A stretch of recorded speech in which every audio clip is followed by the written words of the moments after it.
But Susan, it's interesting. During the break, you were talking about how this got turned around within 24 hours. You know, there are a lot of people to criticize when it comes to this, but I think someone who deserves some praise is the Highway Patrol Captain Ronald Johnson, who was announced just yesterday as taking over law enforcement operations there by Governor Nixon.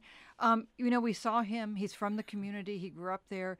We saw him going out and talking to protesters, marching with them, listening to them, pulling back some of the military equipment, right? And the situation is not, I'm sure, diffused, but the situation is so much better than it was before he took over. And that is training that, in fact, he teaches at the university there. So no surprise that, and we must say, he's African American, so there was some perhaps simpatico there and greater trust.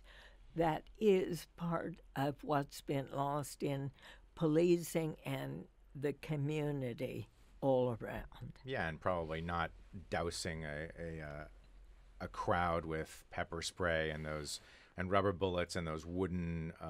They look quite painful. The shots that fire these little wooden pellets. Not telling everyone back off.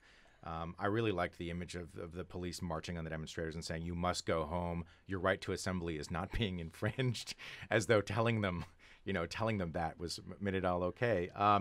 But obviously, the tactics are very different. As I said before, my sources say, look, if you put the war on drugs cops in a situation where they're doing crowd control, the result is almost always going to be a disaster. And so you shift to this new approach. It does shift a lot of the conversation back to what happened on that night, who's right and who's wrong, and the rest of it, as opposed to why is a scene out of Iraq playing out in Middle America? You're seeing a real backlash. We've seen it through marijuana legalization in this country.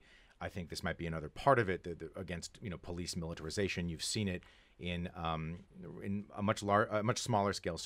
Response to SWAT team raids on individual homes, the baby killed by the stun grenade, for example, things like that.